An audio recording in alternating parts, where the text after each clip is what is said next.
Welcome back. So you have done all your decrease and knit rows. You're down to 12 stitches or whatever your starting stitch count was. It also may differ depending on if you tried on your socks and found that you were ready to stop early. That's great.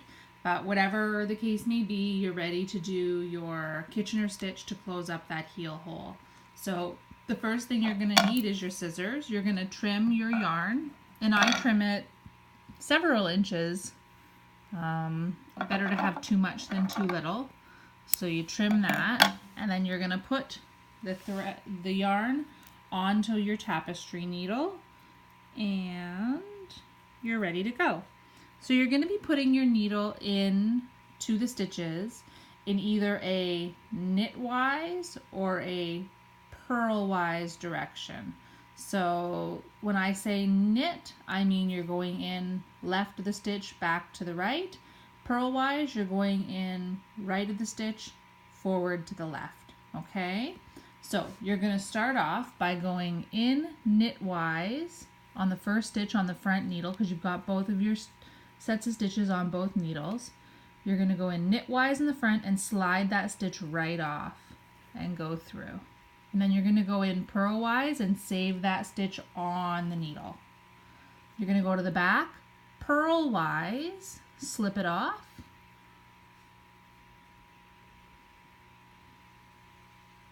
and then, was that purlwise, slip it off? Yes, purlwise, slip it off, and then knitwise, leave it on.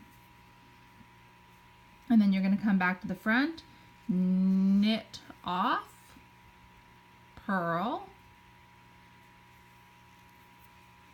to the back, purl off, knit, to the front, knit off, purl, and then purl off, knit. You're going to continue in this pattern, knit off, purl, purl off, knit, all the way across until your last two stitches.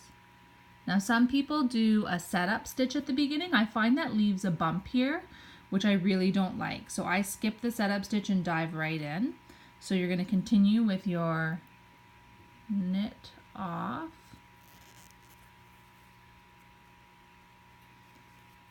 purl, purl off, knit, knit off, purl, purl off, knit.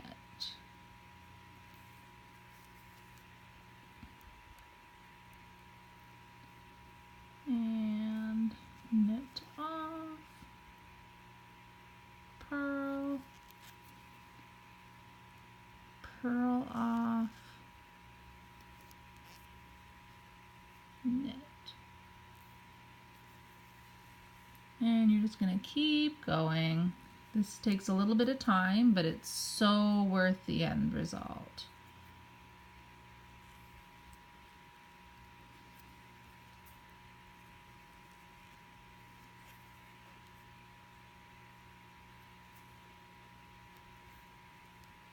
Once I'm done here, we're going to weave in this end, and then we have the end from the cuff that I didn't weave in yet. I'll show you how I weave those ends in, and then your socks are done. Whoops, I lost my thread, so just gonna pick that back up.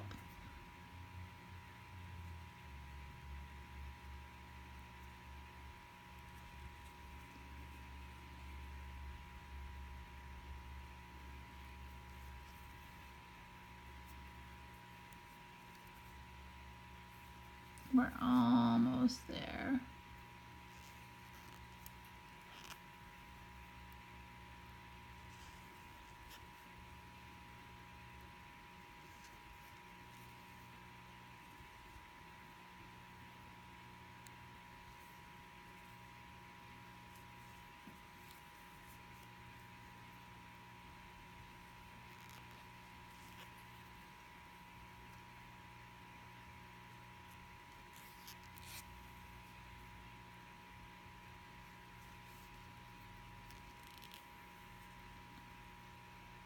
So somewhere along the line I must have made a mistake. I've got 1 stitch left at the back and 2 at the front. That's okay, we can work with that, but you should have 2 and 2, just to clarify.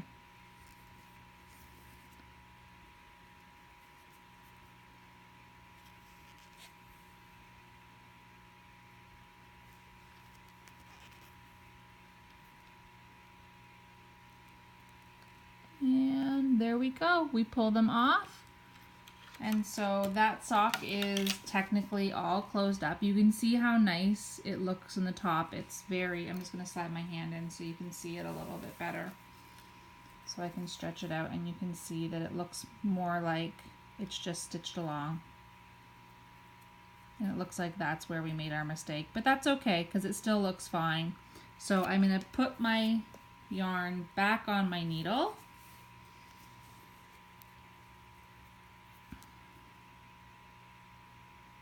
There we go. And then I'm going to slide my hand back inside the sock and I'm going to poke through close to, but not right where the end is, and pull it inside.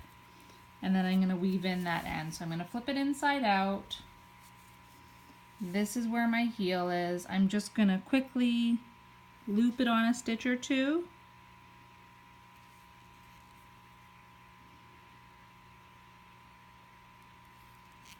And then I'm going to tie it off.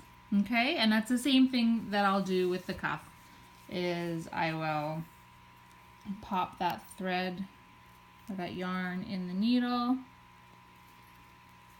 and then you can see that there's a pretty distinctive gap between where this piece ends and this piece began. So I like to feed through front loop and back loop, and I go through a couple of those loops just to give it some stability. Don't pull too tight, and then I go down in the back a little bit, and then I'll tie it off. And then that's where I'll tie off. So your socks are done after this. You've made a whole sock, and you just need to repeat that Kitchener stitch on your other sock, and then they'll be finished. Thank you so much for joining along with me, and check back for more video tutorials.